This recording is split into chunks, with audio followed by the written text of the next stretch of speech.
और वो हलचल आपको जनसभाओं में नजर आती है। नीतीश जी खास करके जो पटना में या फिर जो पटना की मीडिया में जिस प्रकार की खबरें चल रही हैं, या फिर जो खास करके पॉलिटिकल एनालिस्ट हैं वो जो बता रहे हैं, उनका ये कहना है कि नीतीश कुमार इसलिए इसको डिले कर रहे हैं कि ताकि वो जो एक स्वर जेडीयू के अंदर यानी उनकी पार्टी के अंदर से जो उठ रहा था कि नहीं अब नीतीश कुमार दिल्ली चले जाएंगे तो फिर पार्टी में बगावत हो जाएगी, पार्टी को कौन संभालेगा, तो इस सब को वो धीरे धीरे खत्म करने के लिए वो टाइम ज्यादा ले रहे हैं।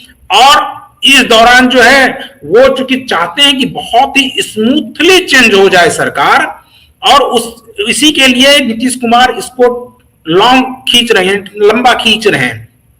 क्या आपको लगता है कि सिर्फ नीतीश कुमार के दिमाग में यही चल रहा है, या उनको लग रहा है कि तब तक वो खास करके वो चूंकि बहुत मजे हुए पॉलिटिशियन हैं, तो वो इसी बहाने अपने बेटा को भी, उनके जो बेटे हैं खास करके निशांत कुमार, उनको भी वो जांच परख रहे हैं कि क्या अगर ये सत्ता हस्तांतरित जो है वो निशांत कुमार को किया जाता है तो निशांत कुमार उस लायक बन पाए हैं कि नहीं, इसलिए नीतीश कुमार इसको लंबा खींच रहे हैं।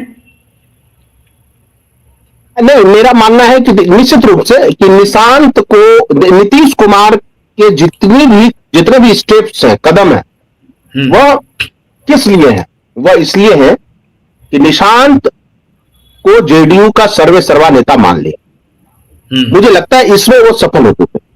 निशांत को जेडीयू के नेताओं ने भी सर्वे सर्वा नेता मान लिया है मुख्य रूप से, और लोगों ने भी मान लिया है नेचुरली कि नीतीश बाबू के राजनीतिक विरासत के हकदार निशांत थे। ये लोगों ने भी मान लिया है। अब सवाल उठता है कि नीतीश जी टाइम क्यों ले रहे? दरअसल नीतीश जी, हो सकता है इसके पीछे दो तरह की थ्योरी है। एक तो है कि वो पीपल्स पब्लिक रिएक्शन देखना चाहते हैं, और वो पब्लिक रिएक्शन ऐसा है समृद्धि यात्रा में, और जो तस्वीरें भी आपने दिखाई हमारे दर्शकों को, कि पब्लिक नीतीश कुमार से इमोशनली जुड़ गई है, भावुक हो गई है। और ये किसी राजनेता का एक सपना होता है कि जब वो जाए, पर्दा गिरे, तो लोग जो है आंखों में आंसू लेकर ताली बजाए, और ये वो देख रहे।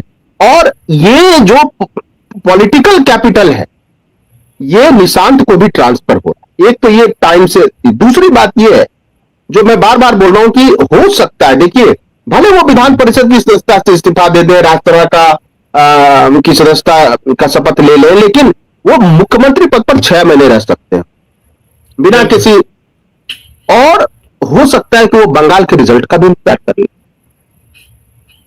बंगाल का रिजल्ट जो है प्रवीण जी, उसके बाद बीजेपी की भी बार्गेनिंग पावर घटेगी। लेकिन अभी तक जो चर्चा आ रही है, जेडीयू में जितने भी लवकुश समाज के नेता हैं, उनका यह कहना है कि मिला जुला के केंद्र में हम बिना शर्त एक तरह से समर्थन दे ही रहे हैं, जो भी बीजेपी की नीति होती है उसका आंख मूंद का समर्थन हम कर रहे हैं। अपने सारे सांसद जो है इससे बीजेपी की सरकार को टिका रहे हैं। तो बिहार में हमें फ्री हैंड मिलना चाहिए बीजेपी की तरफ से, ये जेडीयू के भीतर चिंतन बना है। संजीव जी, एक और इसका विश्लेषण एक और तरीके से भी हो रहा है, और वो विश्लेषण ये हो रहा है कि खास करके भारतीय जनता पार्टी के जो शीर्ष नेतृत्व हैं, वो उनका ये सोचना है, या वो ये सोच रहे हैं कि जो अभी जिन जिन राज्यों में चुनाव होने वाले हैं उस पर इसका कोई असर ना हो, इसीलिए भारतीय जनता पार्टी के तरफ से कोई जोर आजमाइश नहीं हो रही है, इसको पूरा स्मूथली जाने दिया जा रहा है, नीतीश कुमार जैसा चाह रहे हैं वैसा होने दिया जा रहा है। कहा यह जा रहा है कि अमित शाह ये चाह रहे हैं कि इस जैसे ही ये चुनाव खत्म होगा उसके बाद कुछ भी किया जाएगा, और उसके लिए आप देखिए कि जो अभी राज्यसभा का चुनाव हुआ उसमें भी भारतीय जनता पार्टी ने अपना एक प्रकार से प्रभुत्व दिखा दिया कि कैसे वो दूसरे विधायकों को भी अपने पाले में कर सकते हैं, उसका वोट ले सकते हैं। तो ये जो एक थ्योरी और चलाई जा रही है कि जो खास करके चुनाव है, खासकर बंगाल में, असम में, तमिलनाडु में, केरल में, पुडुचेरी में, इसको लेकर भारतीय जनता पार्टी ये नहीं चाह रही है कि अभी वहां पर कुछ टूट फूट की स्थिति हो और उससे भारतीय जनता पार्टी का इमेज खराब हो। तो इसलिए भारतीय जनता पार्टी एकदम बिल्कुल ही शांत बैठी हुई है और जेडीयू को फ्री हैंड दे हुए कि आपको जो करना है अभी कीजिए। नहीं, बीजेपी तो शांत हो गए, कभी नहीं बैठ। अगर ऐसा होता प्रवीण जी, तो फिर होली वाले दिन ये सारी खबरें चली, जबकि लोग छुट्टियां मना रहे थे, लोगों को अंदाजा तक नहीं था। यानी इसकी जो चर्चा हो रही है वो 1-2 महीने पहले से तो हो रही होगी। और बीजेपी जानती है कि असम को छोड़कर और कहीं से बीजेपी को कोई ऐसी बड़ी संभावना नहीं है बीजेपी की। मान लीजिए अगर वहां तमिलनाडु में डीएमके बदल भी देती है कुछ, तो वहां मात्र 26 सीटों पर बीजेपी लड़ रही है। वो तो जूनियर से भी जूनियर पार्टनर है वहां। बाकी केरल में तो ऐसा है नहीं कि वो जीत जाएगी। चलिए 2-4 सीटों पर जीत जाए, विधानसभा में तो अभी 0 है वो।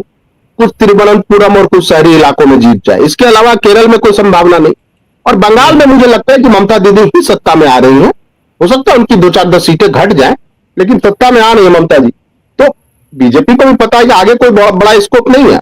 लेकिन सवाल यह है कि नीतीश कुमार के बारे में बीजेपी के का जो आला कमान है वो जानता है कि नीतीश कुमार कर सुनते सबके हैं, करते अपने मन की। और आप देखिए कि जिस तरह से निशांत को लॉन्च किया गया, आप देखिए कि उसका कार्यक्रम देखिए निशांत के लॉन्च करने का, बिल्कुल सादगी से आए। उनका आप ड्रेसिंग सेंस देखिए। और जब पिछली बार जब वो शपथ ले रहे थे तब निशांत कहां बैठे, नीचे बैठे, और वो खबर बनी, हमने भी खबर चलाई, सुर्खियां बनी। वो बिहार के लोगों के मन को नीतीश कुमार ने पकड़ लिया है। जानते हैं कि वैसे लोग, वैसे नेता जो डाउन टू अर्थ रहते हैं, उनको बिहार के लोग पसंद करते हैं। और मुझे लगता है इसमें निशांत ने तेजस्वी से बढ़त ले ली। डाउन टू अर्थ लीडर के रूप में उनकी पहचान बन गई है। बहुत सारे लोग तो ये कह रहे हैं कि वो जैसे उड़ीसा में नवीन पटनायक थे, वैसे नवीन पटनायक अब बनेंगे बिहार के। क्योंकि नवीन पटनायक भी तब राजनीति में आने की इच्छुक नहीं थे, उनका भी कोई ड्रेसिंग सेंस जो है कोई परंपरागत नेता के तौर पर नहीं था। और बिजू पटनायक के निधन के बाद उनके हाथ में सत्ता आई और उसके बाद उन्होंने उड़ीसा में एक छत्र लंबे समय तक राज किया। निशांत के बारे में भी कुछ ऐसा ही कहा जा रहा है कि वो बिहार के नवीन पटनायक हो सकते। और इससे सबसे बड़ा डर किसको है प्रवीण जी? 2 नेताओं को डर है, बीजेपी के नेताओं को डर है और आरजेडी के नेताओं को डर है। क्योंकि चिराग तो मन बना चुके हैं कि उनको दिल्ली के केंद्र बिंदु में रहना है, परिधि में बिहार है। लेकिन जो बीजेपी सत्ता में लंबे समय से आने का मंसूबा पाले हुए है, और आज से नहीं 2005 से टुकुर टुकुर देख रहे कुर्सी की तरफ, और अचानक निशांत जिस तरह से आए और जितनी निशांत को लोकप्रियता मिली, लोग पसंद करने लगे, और लोग मिल रहे हैं तमाम नेताओं के साथ, वो जिस तरह से संवाद कर रहे हैं प्रवीण जी, और जो खबरें छन छन कर आ रहे हैं हमारे पास भी, इतनी सहजता से संवाद कर रहे हैं। सब लोग कह रहे हैं कि इतने बड़े नेता का पुत्र जो है वो इतना डाउन टू अर्थ है। और आप देखिए एक बात भी कही जा रही है कि जिस तरह से पिता उनके इंजीनियर हैं नीतीश जी, तो निशांत भी इंजीनियर है। वो कोई 12वीं पास नहीं है, 7वीं पास नहीं है। तो हर मोर्चे पर निशांत लीड लेते दिख रहे हैं। तो निश्चित रूप से जेडीयू के लिए भी खुशी की बात है, लेकिन क्या बीजेपी और आरजेडी के लिए खुशी की बात है?